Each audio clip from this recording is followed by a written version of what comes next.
Hey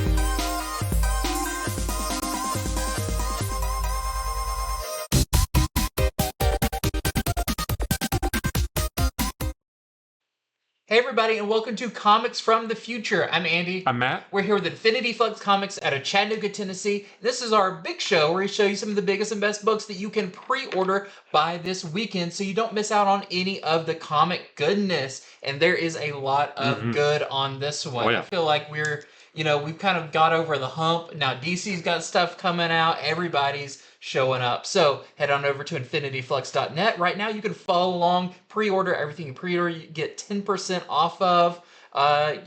Really good stuff. Oh, yeah. So let's get into this week's, starting with our featured comics. Absolute Power Task Force 7 #1. So this is the first of the major tie-ins to Absolute Power. We have a few issues here and there that we're going to be talking about that just kind of sort of naturally tie in, but this is the one of the new actual tie-in series, written by Leah Williams, and the art is by Caitlin Yarsky. So in this one, the assault on the Superman family in Metropolis has been completed. Amanda Waller has stolen all their powers, and now the Last Son, who is a character that you see there on the cover, the Amazo robot called the Last Son. It's the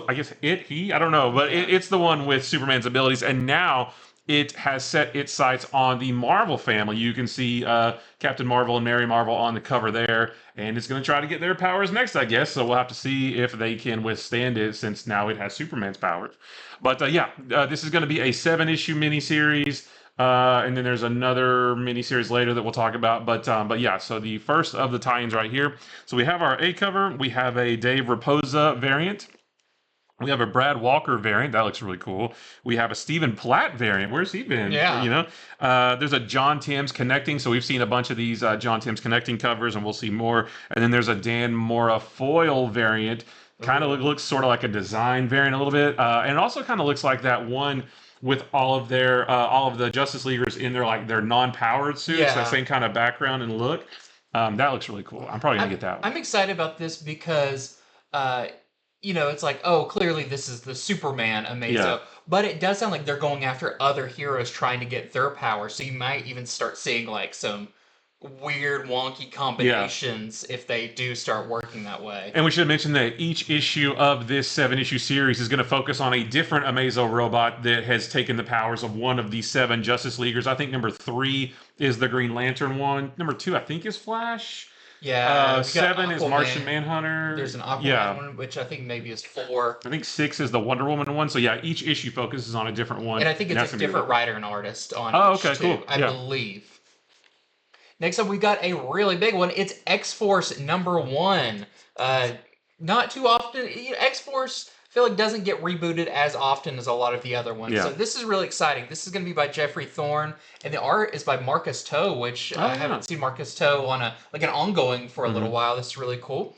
And we're still kind of figuring out what the new landscape for the mutants are going to be. So in the from the ashes that's going to be going on, the world is fractured. We've already seen that the mutants are spread out. They all kind of either went back to their homes, or they're kind of trying to figure out their place in this new world. Well, Forge decides, because what's Forge's power? He can build anything, and that includes teams. I always like when it's like play off of he can build relationships and teams and stuff like that. And there is going to be some new villains popping up, and Forge is going to put together this team that's unsanctioned, which is usually what X-Force is, because they do kind of the dirty work, and pull together different characters for whatever mission they're going on. So it sounds like you're going to have a rotating cast, and it specifically says this first story is going to be using Deadpool as kind of one of the main things. You can see everybody's got the red that goes along with it, but it also says you don't know who's going to live or die. So it sounds like it's going to be kind of like the one of the older X-Force series. It was definitely a lot more mature and dangerous. So I think this sounds really cool. I'm excited. I think there's maybe one new character in this as well. The big guy in the back, I think his name is Tank. Yeah. And I don't think he's been in anything before. I think that's a new character. I don't know if he was in X-Men number 35. Was he in a short little clip? Think so. Because if not, that might be his first appearance. Yeah. So I'm very excited about this. It looks like a cool cast of characters. And I like the idea of Forge Yeah, I putting love together a Forge. team, Yeah. leading a team. So I think this is going to be great. This is our A cover. We also have a Chris Allen Stormbreakers variant. You're going to be seeing a lot of Deadpool and Wolverine in this. We've got a Clayton Crane Forge variant. That one's really cool. I always love his collar. Yeah. Like Forge has got a cool style. We've got a David Nakayama, some more Deadpool. We've got a logo variant. We've got a Scotty Young variant, which is really cool. And we have a Tony Daniel variant. I like that one. Yeah, that's very, very cool. Next is, I don't know if this is the full title, I guess it is, From the DC Vault, Death in the Family, Robin Lives, #1. So it sounds like From the DC Vault is more like a subgenre, kind of like Elseworlds or Black Label or something, even though I don't remember any others that have this. Marvel's, like the stories that take place in like specific time. Oh, like their retro series? Yeah. So, what this is written by J.M. DeMatteis and the artist by Rick Leonardi. And this basically just tells the story of what would have happened if Jason Todd had lived. We got that Batman #428 Faux Simile edition a while back that showed the unpublished pages that Jim Aparo drew showing Jason Todd being alive instead of being dead. Well, this is going to continue that story of him being alive. I even said that when that issue came out. I was like, I would love to see that. Yeah, like I want to see what happens next after that. After he lives and gets better, what happens? This is going to be that. So I think it's going to be, it's a 4-issue miniseries. We don't really know too much. He is going to run into the Joker again. It says like, his target is the Joker. Yeah. So it sounds like it's going to take a kind of a dark twist a little bit. Yeah, for sure. So just continuing that, what if Jason Todd lived? It all starts right here. So we have our A cover by Rick Leonardi, and then we have a Mike Mignola cover who drew the Death in the Family covers as well. So it kind of nice. It's cool. It comes back together. His style has changed so much from then till now, but it's cool to have Mignola on that also. Next up, we have Namor #1. And this is really, I feel like this cover, this is bold to have a Namor #1. It's not a big heroic pose. And this kind of sets the tone for what this is going to be. So this is by Jason Aaron and the art is by Paul Davidson. And it talks about that there's a lot of turmoil in the ocean. A war rages there between the seas and the different people who lead the different parts of the oceans and all that. But where is Namor? Well, he's on land behind bars, but doesn't sound like he's too upset with it. He has no intention on returning to the ocean. I'm not sure if we've seen what leads to that. Yeah, I don't know the last time we even saw Namor. No. Or maybe outside of more, maybe like a one-shot or something, but like what story has he been in? I'm not too sure. I don't know if maybe this is going to start unraveling that. Yeah. But apparently there is going to be an event that will reshape the landscape of the undersea world and unearthing Atlantis' dark history. And it says it will redefine Namor in a manner of Jason Aaron's Punisher. So Jason Aaron had a great run on Punisher that really did do a lot for the character. So if he's taking on Namor and kind of, I don't know, it's been a while since Namor's had a tear him down, build him back up into something. Namor's gonna lead the hand, just like Punisher did. Yeah, that's what everybody goes through the ring of leading the hand. But I think it sounds really cool. I'm excited because I've never read like a Namor book that I've just been like, woo, Namor. Yeah. I mean, I usually like him as a villain. I think he plays a really cool kind of anti-hero. So let's see what they bring with this new Namor. And it sounds like the way he talks about reshape the landscape of the undersea world, all of that. Sounds like this is going to be a big story. I wouldn't be surprised if maybe this leads to some other event or something down the ways. But we've got our A cover right here. We have a Kasara variant, which is really cool. We've got a Alex Malee variant, which I love that one. And we have a Kasara Deadpool Kills the Marvel Universe variant where... Deadpool went fishing. Catch of the day. Yep. Next is Daredevil, Woman Without Fear, #1. This is written by Erica Schultz, the artist by Michael Dowling. This is going to spin out of the events of Daredevil #11, which I think was on FOC last weekend. So it hasn't come out yet, so we don't really know what those events yeah, are. what those events are, what's going to lead into this. But we will know by the time this comes out. But after the events of that issue, Daredevil's allies are targeted by some of the most dangerous characters in the Marvel Universe, and only Daredevil and Elektra can protect them. So yeah, it's a little bit weird. Don't really have much more than that because we don't know the story from Daredevil number 11 yet.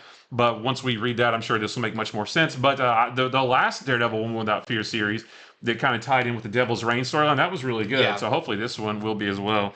So we have this A cover. We have a Joshua Schwabe variant. That one's really cool. Yeah, and then we have a Sergio Davila variant. Oh, that's very reminiscent of one of the images from the Guardian Devil storyline. Oh, yeah. I don't remember if it was a cover or not, but that's very Daredevil. I still classic. think she has one of the coolest suits. Yeah. It's such a cool design. Yep. Okay, next up we have Action Comics 1067.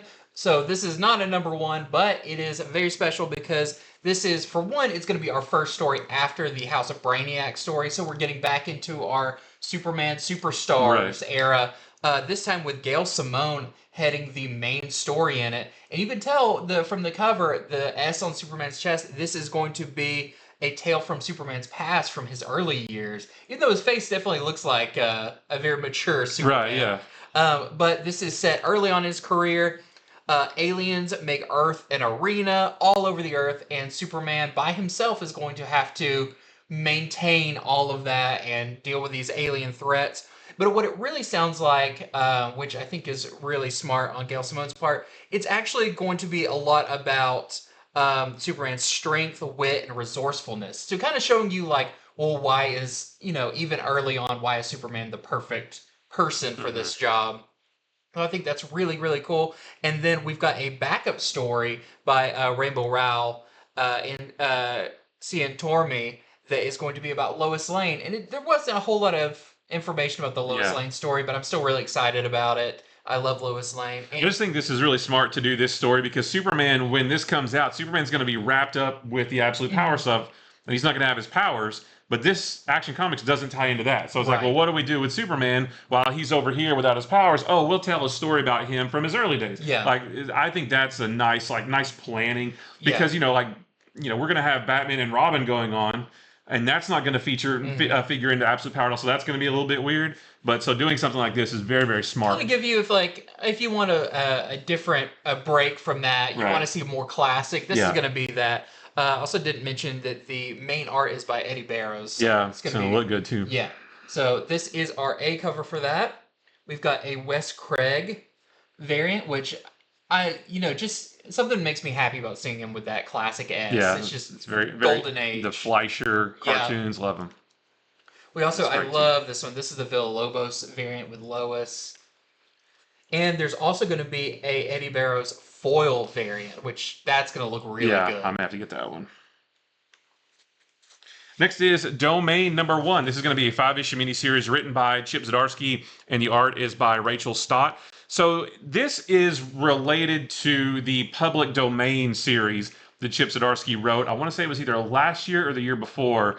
And that was very... had its roots in the real world. There was a comic creator who created all these huge characters, but didn't get any of the accolades for it. And those characters went on to be in movies and all that kind of stuff. It was actually very Stan Lee, Jack Kirby, because there was another guy. There was a guy in that series who was very Stan Lee-esque. He was the face of the comic company. And then the main guy, his name was Sid Dallas. He was more Jack Kirby. He was the creator of a lot of stuff, but wasn't really out there in front of people. And it was just a story about how he found out he actually had the rights to all this stuff and that kind of thing. Well, in that miniseries, they had a comic called The Domain. And in that series, they updated it for a newer audience. Well, this book is that book that they were making. So it kind of reminds me of the Roxxon Presents Thor thing that happened. So this is that book that they're creating this book in the comic, and now we get to read it too. So, with all that said... on the top where the names are scratched out than the real names. Yeah, so with all that said, what this story is actually about is 3 best friends who discover a crashed UFO that gives them special abilities, but they can only use those abilities one at a time. And can their friendship survive the temptation of that power? We'll have to wait and see.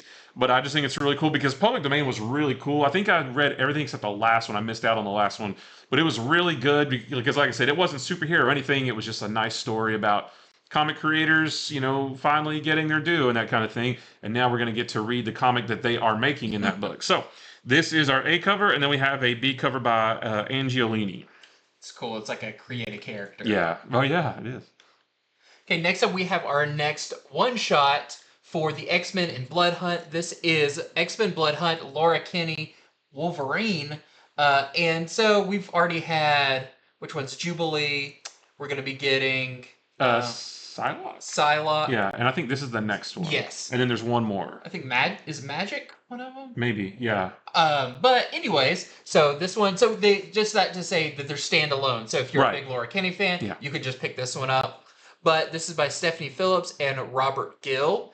And not a whole lot of information since this is one shot. They don't want to give away too much. But apparently the vampires are stealing mutants and experimenting on them to boost their powers. And Laura Kinney finds out about this, and her with an unlikely ally go on the hunt for these vampires. Not sure who the ally is going to be, but it also sounds like maybe the ally, they don't necessarily have the best relationship. We'll have to see who it is and what that's all about. Frenemies. Yes. So it sounds really cool, and more X-23 Wolverine I'm all for. So this is our A cover for that. We also have a Peach Momoko variant. And we also have this Vincentini variant with a Deadpool cosplaying as Wolverine. Nice. Very meta as well. Yep. So, next is Graveyard Club #1. This is a new book from Boom, written by R.L. Stine, and the artist by Carola Borelli. So this is about a town named Gravesend, and it's a sleepy town surrounded by cemeteries, which comes with the reminder that there's actually more dead people there than there are living people. And this one is about a high school student named Parker West. He is going to pull what he thinks is just an innocent prank, but he may be putting his friends in more danger than he can imagine. So yeah, just another. So Boom is really good with these like spooky, supernatural kind of books, and this sounds like it's another one, and then of course written by R.L. Stine, so it's going to be real fun. Yeah, I wonder if he's ever written any horror before. I think this is his first. He's dabbing his. He's trying to get his feet wet with horror, right? Well, I've got a good feeling about it. Yeah. So we have an A cover right here. We have a Kaplan cover. There is an FOC reveal cover, and then there's an Erica Slaughter cover, which I don't think this is part of the Something is Killing the Children universe, but maybe, because like Marvel does a lot of books with Deadpool on the cover. Yeah. It doesn't have anything to do with anything. So maybe this is like that. Not really sure. Maybe if you're a big Something's Killing the Children fan, you'll want to grab this one because it looks really cool. Really cool, yeah. Okay, next up we got other #1s because there's a lot this week. Next up, I've got The Last Wardens #1. This is by Elliot Spurl and Amit Tischler and Rui Silveria. And in this, it's there's the main character, Danielle Pryor, and her life, she lives in like kind of a backwoods town, just a country town. But her life goes from bad to worse when her brother returns from the Vietnam War. And he didn't come alone because he is being plagued by a mysterious mutation. You can see maybe a little hint of that with an eyeball. I'm not sure what kind of horrors it will be. But also he's being hunted by an incompetent team of paranormal misfits. So not sure, but it sounds like because he comes back there, it starts pulling all these supernatural elements to this town. And the small town is going to turn into the battleground of supernatural forces that force Danielle to choose between everything she holds dear and the fate of the world. So it sounds like she's going to have to, does she choose her brother or fight against him, basically, and what he is. What's funny about this cover is if I sit back and, with how bad my eyes are, that almost kind of looks like a Ninja Turtle. There's nothing wrong with that. Yeah, I mean, every book could use a Ninja Turtle. But, so this is our A cover for that. And we also have a Skylar Partridge variant. And I saw some sample pages of the interior of this, and it looks cool. Really good looking. Next is Final Fight #1. This is going to be a 4-issue miniseries. It's written by Matt Moylan, and the art is by Matthew Weldon. And this sounds, just like a pretty straightforward Final Fight story. The Mad Gear Gang kidnaps the mayor's daughter, and 3 heroes arise to clean up the streets once and for all. And those 3 heroes are your main Final Fight characters right there. So if you are a Final Fight fan, then definitely don't check this. Definitely don't miss this. Do check it out. Don't check this out. Yeah, don't check this out. No, do check it out if you're a Final Fight fan. We have our A cover right here. We have a B cover by Vo, and then there is a Steinbach cover. This is cool too because this is done by Udon, who does the Street Fighter books. Yeah. So it's going to look really good. They've got a great tone for these kind of video game adaptations. So very cool. Next up, I think this one sounds really fun. This is going to be from Massive Comics. This is Luchaverse #1. This is written by Marco Lopez, Ivan Plaza. We've got Ben Harvey, Brian Magne, and Diego Simone on art. And this sounds like they're trying to launch a big new shared universe, but with luchadors. Okay. So it says 3-part launch. I guess maybe 3 kind of one-shots or a 3-issue beginning. Yeah. And this first one is going to be have 2 stories in it. But the world's most famous luchadors wrestle by day and serve humanity as monster hunters at night, which is already pretty fun. And this double feature first issue features a story of Rey Mysterio, which is a real dude. He is in wrestling and I used to love him back in the day because he was like super acrobatic, and I love that kind of stuff. I like that stuff. So it's really cool they're actually using like the real luchadors in these. And in his story, Mysterio learns of his supernatural legacy and what that means for his future. And our second story is a luchador named Teneblas Jr. fights legions of monsters to prevent them from conquering the universe. So, sounds really cool. So if you're a fan, definitely, luchador and kind of superheroes have a lot in common, a lot of history. So, sounds really cool. We got some great covers for this one. So, this is the Tomaselli A cover. We have the connecting variant. We have a Harvey variant. I love how they're dropping in. Yeah. And we have a Superman versus Ali homage cover. Next is the Immortal Thor annual for this year. This one is the Infinity Watch Part 3. They're bringing back those characters that kind of got bonded with the Infinity Stones from a couple of years ago.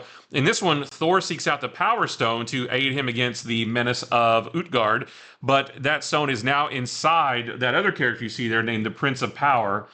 So I'm guessing he's just going to rip into his chest and pull it out. Kind of a He-Man. Yeah, I think so. Yeah, that was fun. Yeah, so that should be a fun matchup. So if you're getting the Infinity Watch story, don't miss Part 3 right here. We have this A cover, and then there's a Mike McCone variant, and there's a Walt Simonson cover, which Beta Ray Bill right there on the cover. Yeah, awesome. Don't promise me Bill and not deliver. So we'll have to see. And Thor's big old knee pads. Gosh, he could huddle under those. That's like Captain America's shield. Next up, we got notable 2s and 3s continuations of series that maybe have started already or are about to start, but you need reminding to go ahead and subscribe. And one of the big ones is Batman Gotham by Gaslight, the Kryptonian Age #2. #1 was awesome. It's really cool to see kind of a return to this steampunk-esque time frame. And in this one, well, we saw a little bit of it in the last issue, but Batman uncovers a mystery involving ancient relics. And they seem to be called a thing called the Kryptonian Age. Catwoman heavily involved in that as well. But this one, because it seems like they're expanding this to be almost the Justice League of Gotham by Gaslight, we get some new characters, like the court magician Constantine whispers in Queen Victoria's ear, and Professor Adam Strange explores the furthest reaches of the Arctic. So that's awesome. I want to see all the characters, but through this lens. Yeah. Like, that's something that was fun about this. I want to say maybe Wonder Woman is in #3 or one of them. Wonder Woman comes in at some point. Yes. I've already previewed this issue, and I will say there's more characters in it than the ones I just mentioned. Cool. So definitely check that out. We've got our A cover right here. We also have a Riley Rossmo cover. I like that a lot. That's really cool. And we have this. This is the Dennis Cowan Next is Annihilation 2099 number 3, and this is going to give us our Red Hulk 2099. There's an explorer named Ross Romero. He's mining Ego the Living Planet. Like, ow, get off me. Stop mining chunks out of my face, you know? But something causes him to turn into the all-new Red Hulk, but is his power enough to stop Terrax the Planet Hunter? So, yeah, I mean, I love Red Hulk, so, you know, the 2099 version should be cool. Each one of these issues is giving us a new 2099 version of a cosmic character, although Red Hulk's not really cosmic, but the other ones are. Yeah. So I don't really know how he fits in. But cosmic version of Red Hulk. So yeah. And I think what Terrax is kind of the running theme through this. Isn't he in multiple? Maybe? Actually, I don't remember. He's in that giant-sized Silver Surfer, but I don't think he's... maybe. I'm not sure. Well, I'm just saying, it's good to see more Terrax. Yeah, for sure, yeah. And I'll say it now. Yeah, Terrax is great. I'm a big Terrax fan. Yeah, absolutely. And his weird axe.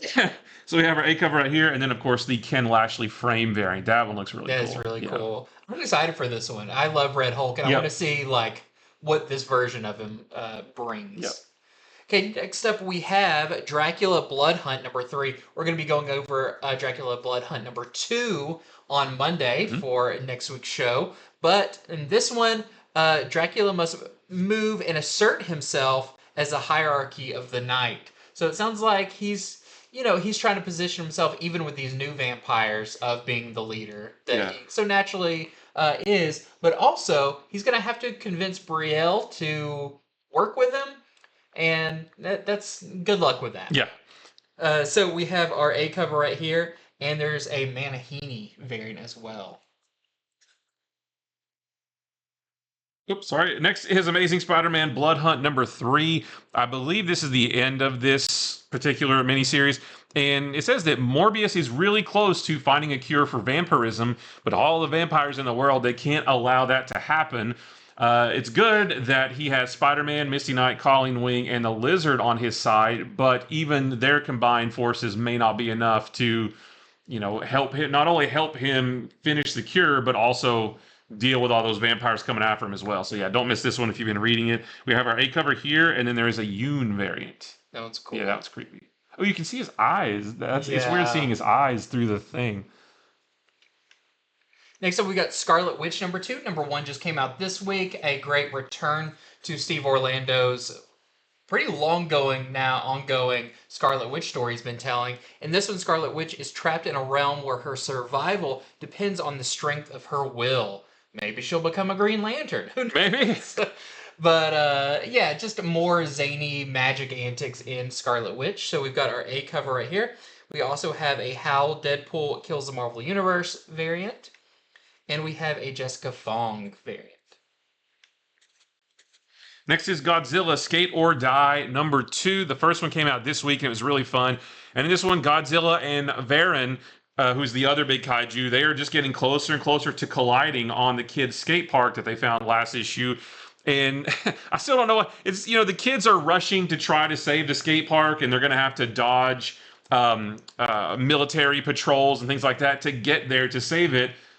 What are they going to do when they get there? Like, I really want to know. No, stop it, guys. Go over there. We're skating here. Or, hey, dude, grab a board. You can skate with us. But yeah, so just the first one was fun, and this one, it sounds like there's going to be a little bit more like kaiju action in this one, because the first one was mostly the kids just like being excited that they had the park, and now we didn't see the kaiju very much. So this should be really cool. We have our A cover, and then we have a B cover. That's your artist on Boy Wonder? Boy Wonder. Yeah.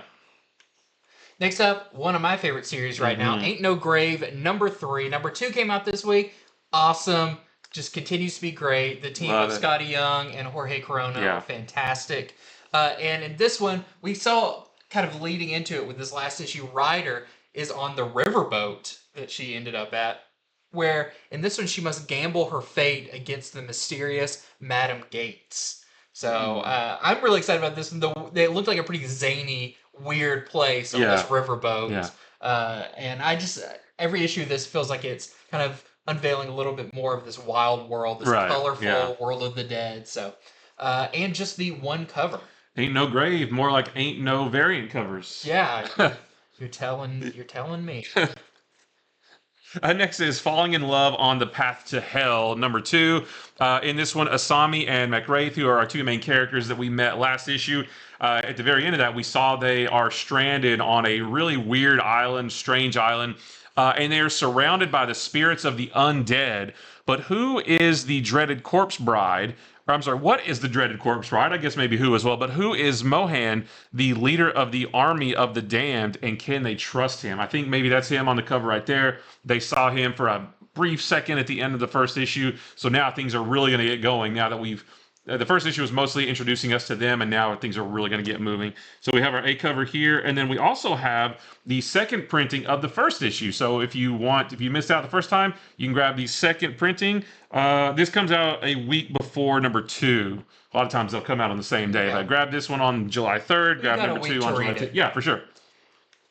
Next up, we got Cult of the Lamb #2. Can't wait for this. I love #1. I love the game. In this one, Lamb settles into their role as the bearer of the red crown with Nana, the cute little bunny that decided to join the cult in the last one. Their new follower, they begin to build up their settlement, which is what you do in the game. But the bishops of the old faith, the enemies of all this, send one of their own to remove the threat of the lamb before their sway over the land grows. Because everybody loves the little lamb. They're really sweet, and they just want to have a nice little place to live. But looks like maybe it's not going to go so well. Being in a cult was never so adorable. It's very true. So this is our A cover. We also have a little variant, which I believe is your interior artist. Next is Profane #2, and this one just sounds as cool as the first one. The list of suspects grows as Will Profane, who is our main character here. He is trying to track down the killer of Spud Coltrane, who we found out is the writer of the books that also kind of inform all of these mysteries that Will Profane gets into. It's very kind of meta like that. But the lovely Lily Macbeth threatens to throw him off the trail. But this sounds cool. Without Coltrane's hand writing Profane's steps, will he walk the right path now that it's his own path to choose? Because everything before has been directed by, unknowingly, directed by this guy writing these mystery novels, and now that guy's dead, and now Will Profane is kind of on his own to figure it out. So we have our A cover right here, and then we have a Mike Allred cover. Love that. Yeah.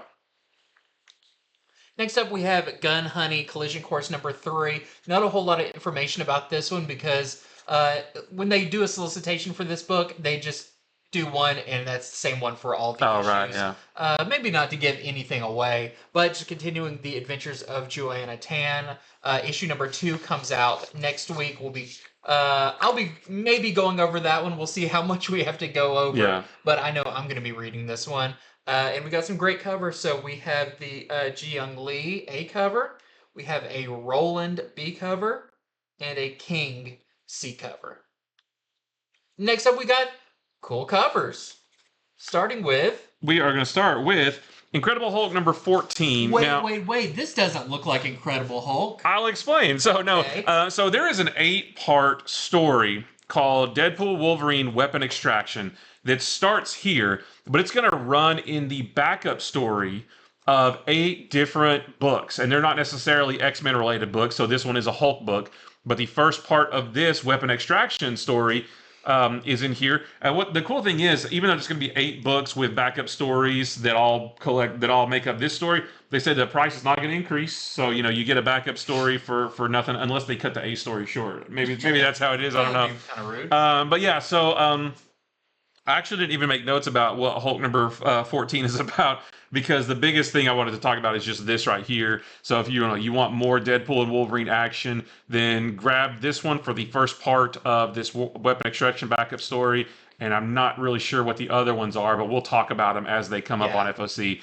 But this cover, this is a variant cover showing that storyline. You see this and think this is like a new mini-series. Right, yeah. This looks like the cover of, if you collected all of those, what it would be. Yeah, you can see on the bottom, Incredible Hulk #14. So yeah, when you see this cover, this is actually an Incredible Hulk book, and most of the book is a Hulk story. It's just the last few pages are going to be this, and that will continue in 7 more backup stories. So this is our Weapon Extraction teaser, and then there is a Deadpool Kills the Marvel Universe variant with him taking on Hulk. Is that a? I think that's an homage to Ultimate Wolverine versus Hulk. Oh, is it? I don't remember what Yeah. that cover looks like. Okay, next up we've got Star Wars number 48. I'm excited about this. We've just finished up the Trial of Lando story, and we're getting really close to 50, and we haven't really heard too much about issue 50 yet, but I know it's going to be big because we're leading towards Return of the Jedi. And in this one, Leia has put the freedom of the galaxy before everything else. She's kind of a politician first and a freedom fighter. And that even includes her love for Han, who is still frozen in carbonite. But now, is she going to put aside the threat of the Empire, of the second Death Star they know is being built, all of that to go free Han? Well, we know she does that, so it looks like we're really leading up right to Return of the Jedi, which I'm excited for. But this is the Sprouse Phantom Menace 25th anniversary cover with Aura Singh, her first appearance in the movie. And we also have this Ron Lim variant I like with that one. Lando. Yeah.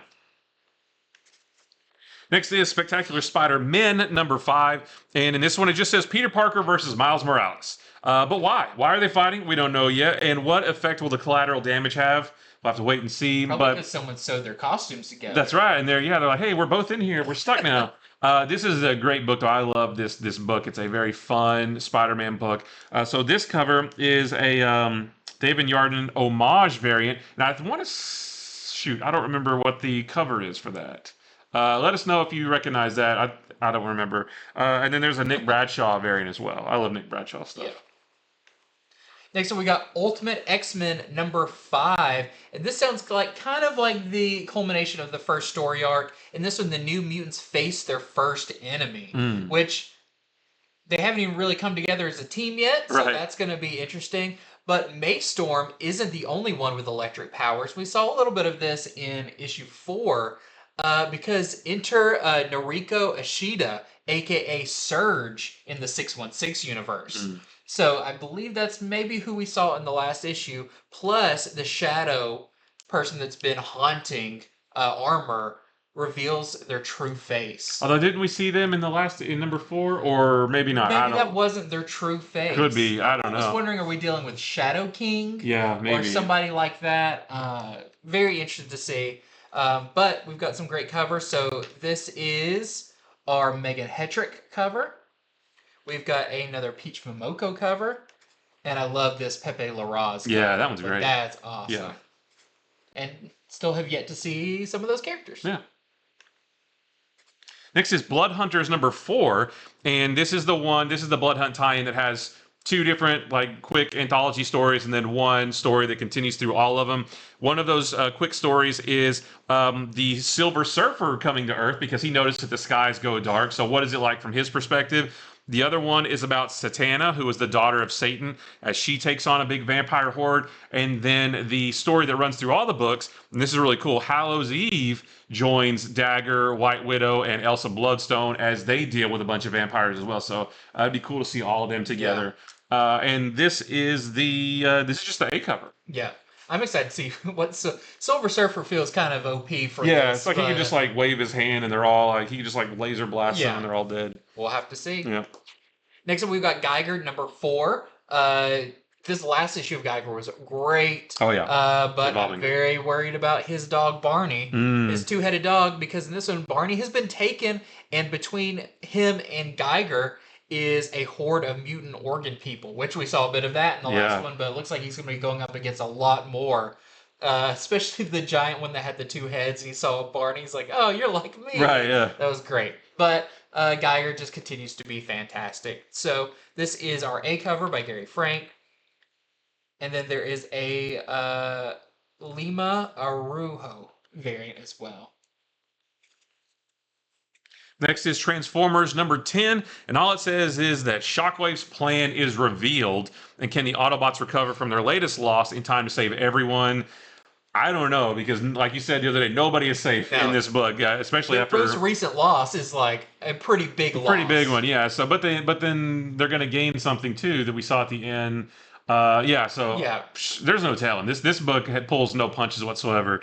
This is our A cover, and then there is a Jorge Corona variant as well. I love that one. Spoiler for the end of the last issue, I guess. Next up, just want to show this really cool cover. Yeah. This is for Usagi Yojimbo. Crow number 4, and it's David Nakayama drawing Usagi. And I just thought this was super cool. Yeah. You never really see him rendered quite so much. So just a cool cover if you want to pick it up. Next is Green Lantern number 13. I love these covers. This is the Jose Luis Garcia Lopez, the artist spotlight variant, kind of taken from the DC style guide. We're getting a bunch of these. We've already had 2 of these on FOC last weekend. This is this weekend, and there's a bunch more coming. But in this issue, it's an Absolute Power tie-in. Hal Jordan has been depowered, just like all the other Justice Leaguers have, and he's now back on Earth. He's trying to find a way to get his ring repowered, or his power battery recharged, I should say. But he's being hunted by the most dangerous aliens on the planet. And we also get the secret origin of Theros, who has kind of been the big bad throughout the series so far. So I love the series, and that cover, man, I love it. Next up, we got graphic novels and more, and some really good ones this time, starting with The Blizzard, which you may be familiar with this, maybe not. This was a story that ran through all of the Image... what was it called? Image. Was it the Image 30th anniversary issues that came out? This is written by Jeff Johns, and the art's by Andrea Muti. But I guess, I don't know if people knew this. I didn't know that this was part of the Unnamed universe, along with Geiger and Junkyard Joe and Redcoat, all of that. And in this, it follows Michael, who's convicted of killing the man who killed his son. While being transferred to a high-security prison, they encounter a huge blizzard in Colorado and a ferocious monster that stalks them in the snow. So I didn't know it was that. So now I've got to pick this up because I got to read all of the Unnamed Universe stuff. So I'm excited about this, and it's only $14.99.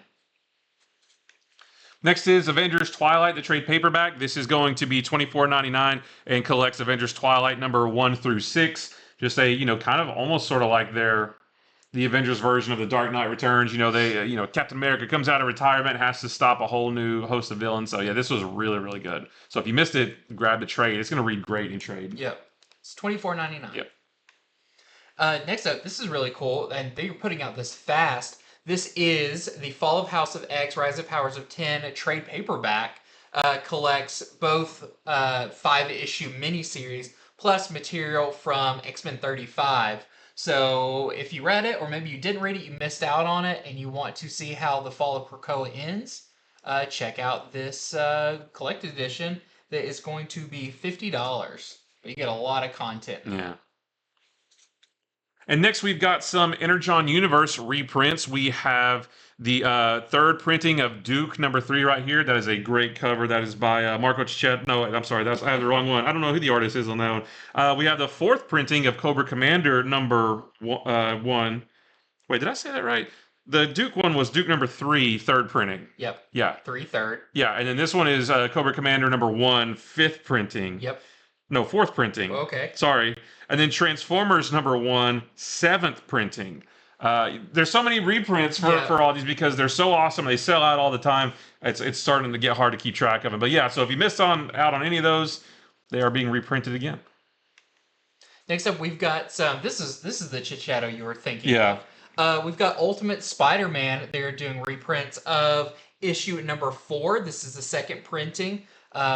They're kind of design variants. I love this one with Gwen Stacy.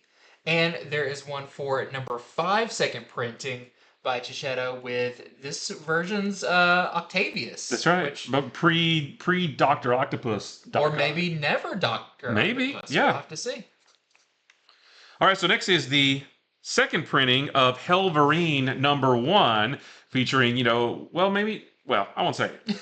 featuring the character Hellverine, written by Benjamin Percy, who is actually going to be here in the store next Friday, and we're going to get a chance to interview him. He is in town. The Chattanooga Film Festival is next weekend, and he's in town. He has a movie there that he wrote and directed, I think. So yeah, he's going to be here in the store next Friday, the 21st. Doing a signing from noon until 1. Yeah. And Andy and I are going to get the chance to have a little interview with him before that, and then we'll have it up on the channel at some point. So yeah, if you already have it, bring Hellverine. If you're local, bring your copy of Hellverine or whatever else he's written and get him to sign it. Yep. Next up, we've got Tales of the Teen Titans number 44 Facsimile edition. And you may be familiar with this one because it's the first appearance of Nightwing, or taking up the Nightwing mantle for Dick Grayson. And like all the facsimiles, there's the regular version, there's going to be a foil edition, and a sketch cover. And that is it for Comics from the Future. Thank you so much for watching. This was a big show with a lot of really good stuff, but hopefully you found some stuff that you liked and you want to head over to infinityflux.net right now where you can pre-order them. It's really important you get your pre-orders in by Sunday around 6 o'clock. That way you are guaranteed to get them. And yeah, like you said, we've got some really exciting stuff coming up. Benjamin Percy is going to be here. You'll be able to see that. We asking the hard-hitting questions like, what's up with Hellverine? Yeah. Hey, and that's actually, too, if you guys have any questions for him that you want to know, let us know in the comments or send us an email or something, and we can try to get those in. Yeah, absolutely. Stay tuned for our show coming up on Monday. We'll be going over a bunch of the books coming out next week. We've got Ultimate Spider-Man. We've got Destro #1. It's going to be a big week. So go ahead and subscribe so you don't miss out on any of that goodness. And if you made it this far, leave us. Isn't there an X emoji? Yeah, I think there is. Since we've done a lot of Absolute Power, let's do some X Force. Okay. Leave us a little X emoji to see, or let us know you made it all the way to the end. Absolutely. So until next time. See ya. Bye.